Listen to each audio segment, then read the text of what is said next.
Hello everyone, my name's Tori Stevens.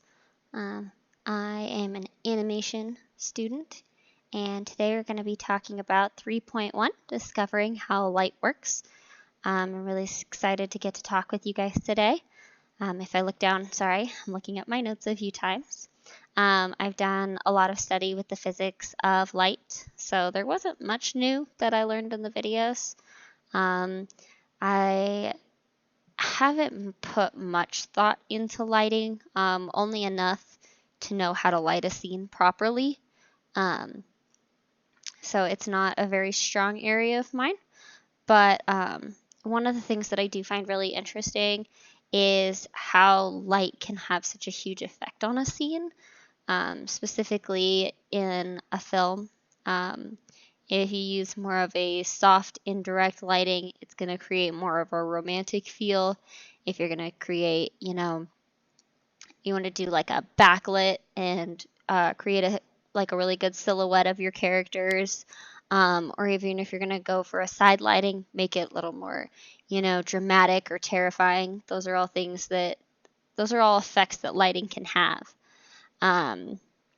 Lighting can also do different things. Like if you see this is now a more softer light. There's more of an aerial light because there's a light coming from above me down onto the computer area that I'm sitting. But when I have my notes on my phone, you can see that the screen is casting a light on my face. And that is actually creating more of a frontal effect.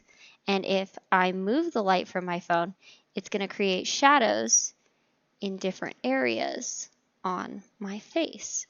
And that can have a big effect on your lighting, what you're looking at. So those are all really important things to remember.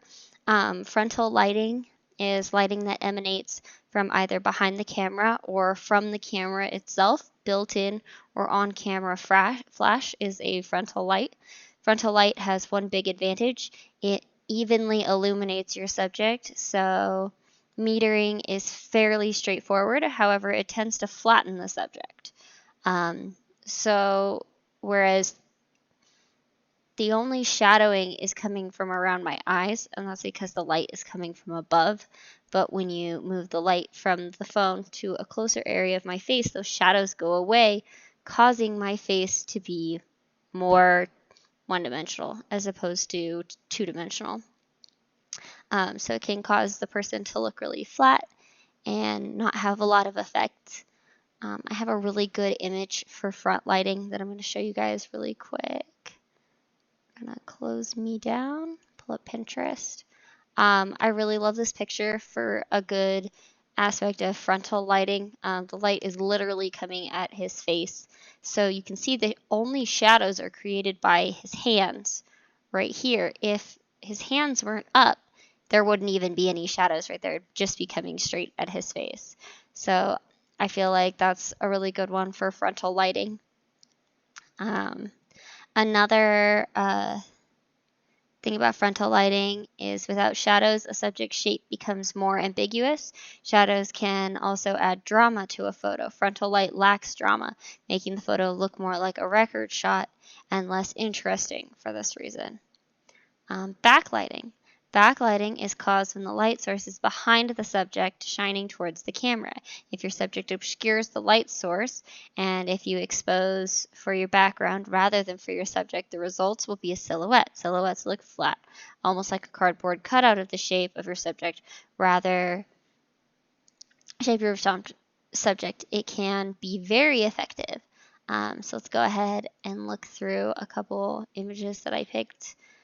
This is a really good one for silhouette. The light's coming right at it, so you see the kids walking down the tunnel way. It's just the black outline of their body. There's no detail.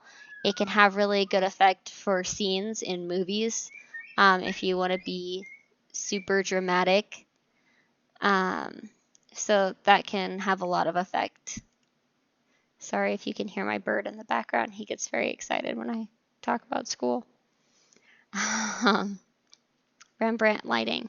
Rembrandt lighting is a well-known lighting setup, and it's used for portrait photography to achieve a look of one half of the model's face being in full illumination, whilst the other half, usually the side furthest away from the camera, is in partial shadow with a very distinct illuminated triangle under one eye on the shadow side.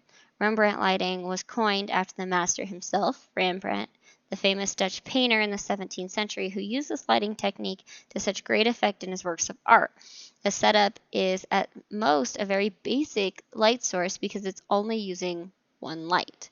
So again, I chose a couple of images for my Rembrandt lighting.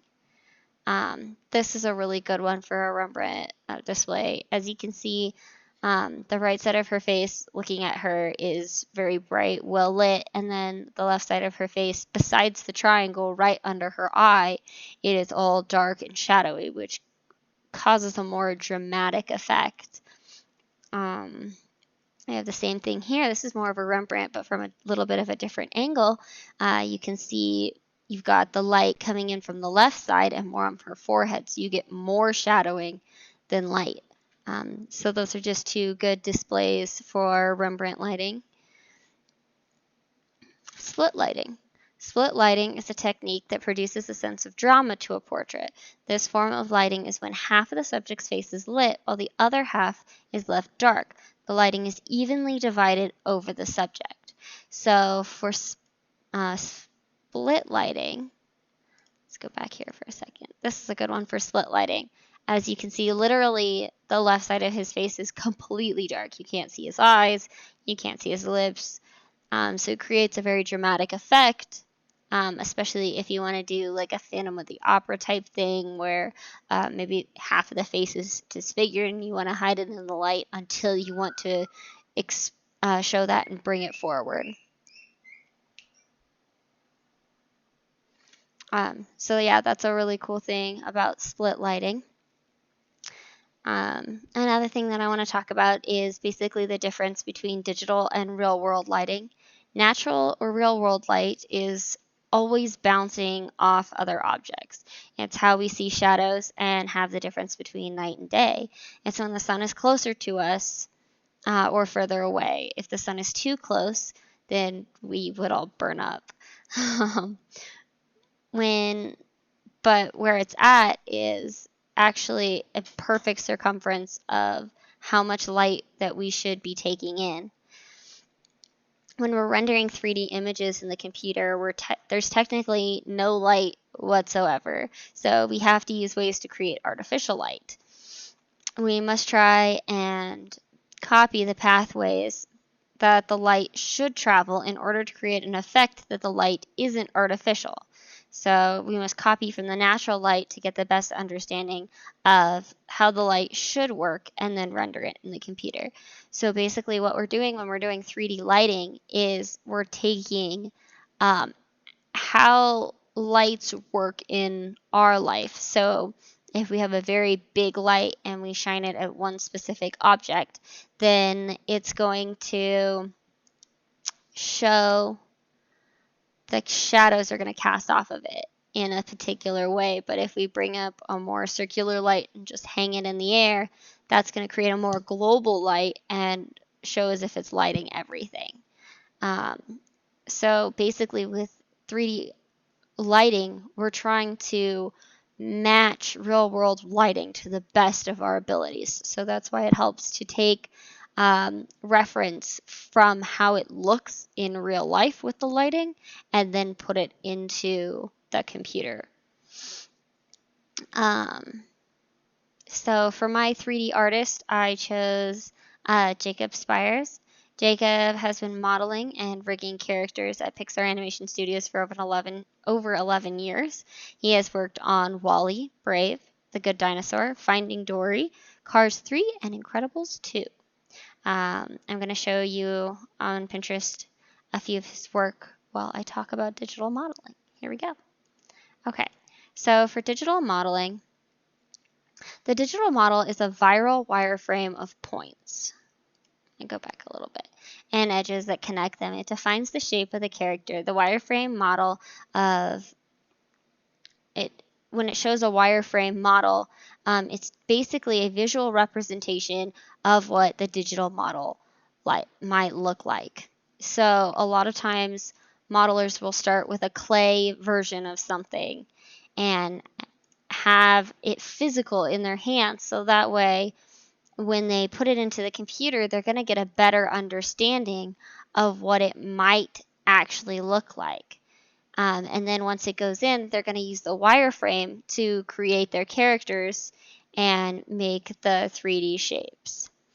What does a digital modeler do? Character design starts with an artist who creates sketches and clay sculptures to get each character just right. Then the digital modeler creates a virtual 3D model of the character, sometimes digitally scanning to use a reference. Digital modelers have to understand anatomy, as knowing where the bones, muscles sit, and how it affects the surface shape.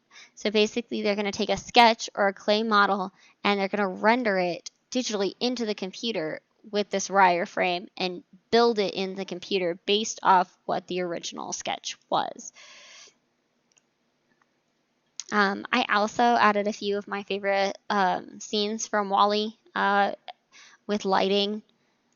As you can see with the inside the Axiom, the lights they look like fluorescent lights. So you can almost tell what type of lighting is in the Axiom. They're most likely LEDs, probably not fluorescent because, they want to save money.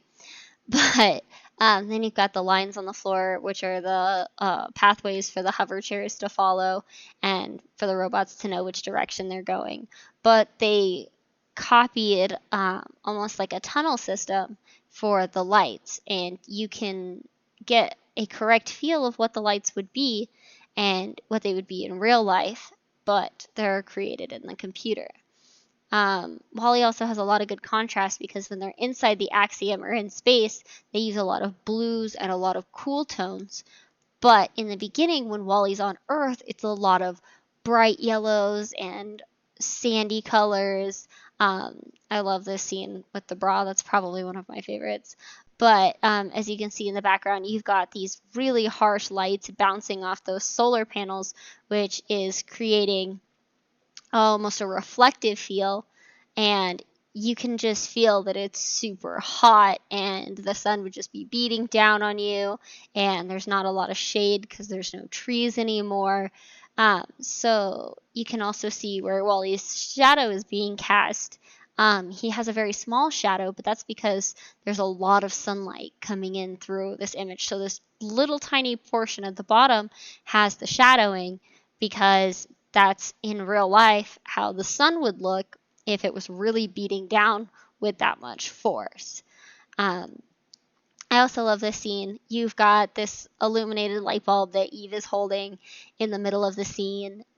It's super dark, but they have it backlit with all these little lights. So it creates sort of an illuminated effect to where the light's not on. There's not a light on except for the one Eve's holding, but they've got the little tiny light bulbs and the Christmas lights all dangling around to create sort of like a dreamy, dramatic effect. And then we have the bright light coming off of Eve's light bulb here in the middle, which casts like a beautiful front light on her and WALL-E, while the back sides of them are well shaded because that's how the light would come off of them. So I really hope you guys enjoyed my discussion. It's not as long as the last one. I didn't have as much to say about lighting, but I've really enjoyed this portion of the class, and I can't wait to learn more. So thank you.